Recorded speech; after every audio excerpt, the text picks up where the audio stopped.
आज हम डिस्कस करेंगे work and energy in electrostatics के अंदर आप वर्क एंड एनर्जी का रिलेशन कैसे देखते हैं। तो हमने इलेक्ट्रिक पोटेंशियल में डिस्कस किया था, उसके रिलेशन इलेक्ट्रिक पोटेंशियल के रिलेशन में हमने वर्क और इलेक्ट्रिक पोटेंशियल को रिलेट किया था। उसी के तहत हम वर्क को भी कर सकते हैं कि W is equal to Q into V, where Q is the charge and V is the potential. अब हम पहले साथ देखेंगे कि energy of a point charge distribution, क्योंकि हमें पता है हमारे पास जो डिस्ट्रीब्यूशन है वो दो तरह की आ गई हैं। एक आपके पास एक को आप कंटिन्यूस चार्ज डिस्ट्रीब्यूशन कह देते हैं, एक को आप पॉइंट चार्ज डिस्ट्रीब्यूशन कह देते। तो सबसे पहले हम एक पॉइंट चार्ज डिस्ट्रीब्यूशंस को देखेंगे कि उनकी एनर्जी क्या होती है। तो हम क्या करते हैं कि हम सपोज करते हैं कि एक बहुत दूर आपके पास डिफरेंट चार्जेस हैं। फॉर एग्जांपल मैं कह देता हूँ Q1 है, एक चार्ज है Q1, 2, यहाँ पे आपका 3, 4, मैं 4 चार्जेस फ़िलहाल कंसीडर करता हूँ। ये 4 चार्जेस हैं आपके पास, काफ़ी दूर रीजन में पड़े हुए हैं। आपने वर्क डन फाइंड आउट करना है। अब आपने क्या करना है, इन चार्जेस को एक रीजन में लेकर आना है। आप सपोज करना है ये आपके पास एक रीजन है, इन 4 चार्जेस को आपने यहाँ पे असेंबल करना है।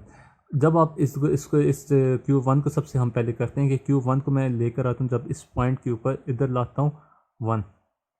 अब क्योंकि इस रीजन के अंदर पहले से कोई चार्ज मौजूद नहीं है, तो इसको आपको मूव करने में किसी अपोजिशन का सामना नहीं करना पड़ेगा, ये बिल्कुल इजीली आ जाएगा। तो 1 को फर्स्ट चार्ज को मूव कराने में आपने जो वर्क डन किया वो आपके पास 0 था, मीन कि W1 इज़ इक्वल टू 0। अब मैं क्या करता हूँ कि जो आपके पास चार्ज 2 है, चार्ज 2 को मैंने इस रीजन में लेकर आना है, लेकिन अब जब मैं चार्ज 2 को लेकर आऊँगा तो इस चार्ज 2 को अपोजिशन का सामना करना पड़ेगा इस चार्ज 1 की फील्ड का। तो इस चार्ज के जो आपके पास फिर आ जाएगा अंडर दिस रिलेशन, जो वर्क डन करेंगे आप, तो वो आ जाएगा W2 is equal to Q2, जो आप चार्ज मूव करा रहे हो, और उसको पोजीशन किसके सामने, फर्स्ट की फील्ड का पोटेंशियल आ जाएगा फर्स्ट का V1। इसको आप लिख सकते हो क्योंकि पोटेंशियल आपका इक्वल होता है 1/4πε0 Q/R। इसको आप लिख दोगे is equal to Q2 into 1/4πε0 Q1 R1 2। Q1 जो ये वाला है, R12 इस चार्ज नंबर 2 और चार्ज 1, इन दोनों के दरमियान जो इनिशियल पोजीशन और फाइनल पोजीशन के दरमियान जो गैप है उसको आपने कह दिया R12। अब क्योंकि मैंने Q2 भी रिप्लेस करा दिया और वो Q2 आपके पास इधर आ गया, इसको मैं नाम दे देता हूँ, यहाँ पे आकर ये 2 बन गया। अब मैंने जितने चार्जेस हैं उन सारों को रिप्लेस कराना है, मतलब उनको डिस्प्लेस कराना है। अब मैं मूव कराता हूँ चार्ज नंबर Q3 को इस गिवन रीजन के अंदर।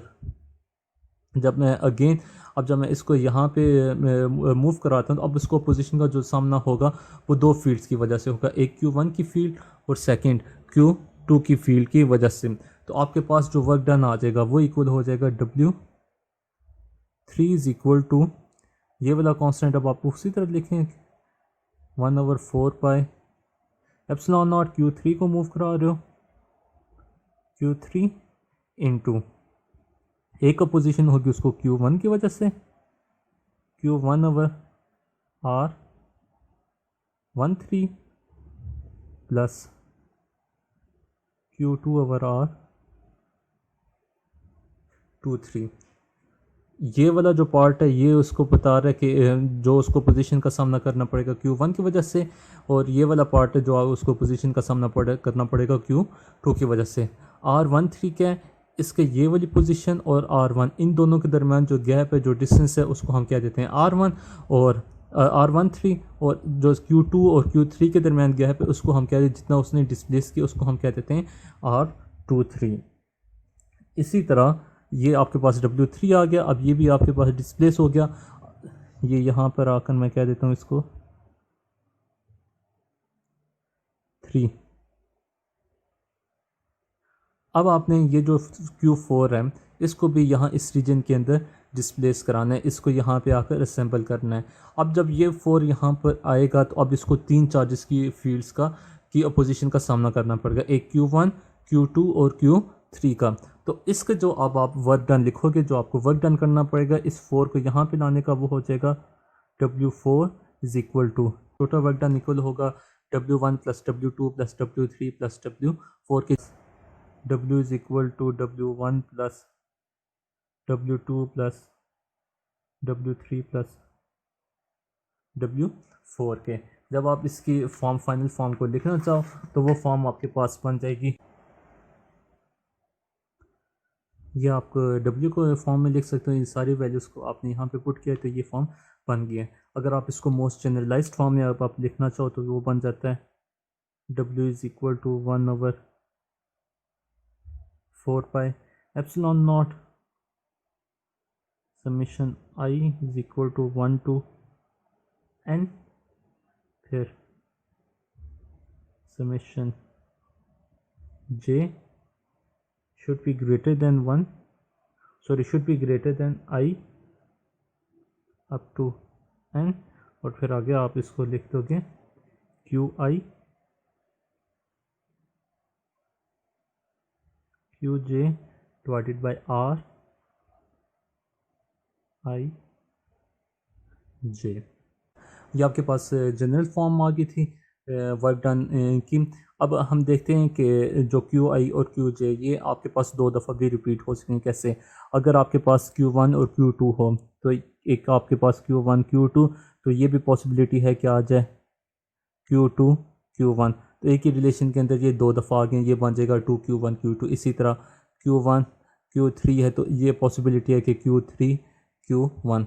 इस प्रॉब्लम को करना है हमने दूर। तो इस प्रॉब्लम को दूर करने के लिए हमने इसलिए कि ताकि हम जो वर्क डन ले वो उससे एक दफ़ा एक चार्ज का इफेक्ट लें, 2 दफ़ा ना लें, तो हम डिवाइडेड बाय 2 कर देते हैं। W is equal to 1/2 into 1/4 pi epsilon naught sigma I is equal to 1 to n।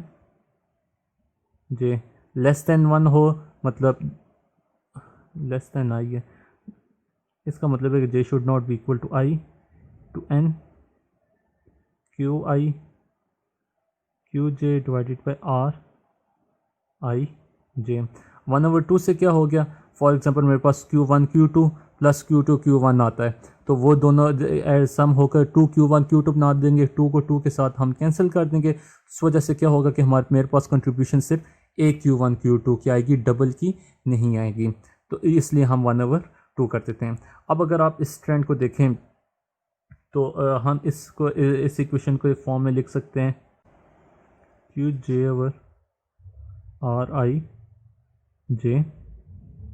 ये आपके पास टोटल इक्वेशन है, फिर ये फॉर्म आप इसको सेपरेट कर दो, तो ये जो चीज़ है ये आपके पास इक्वल होती है पोटेंशियल के। तो ये जो फॉर्म है इसको फिर मैं लिख सकता हूँ कि W is equal to 1/2 summation I is equal to 1 to n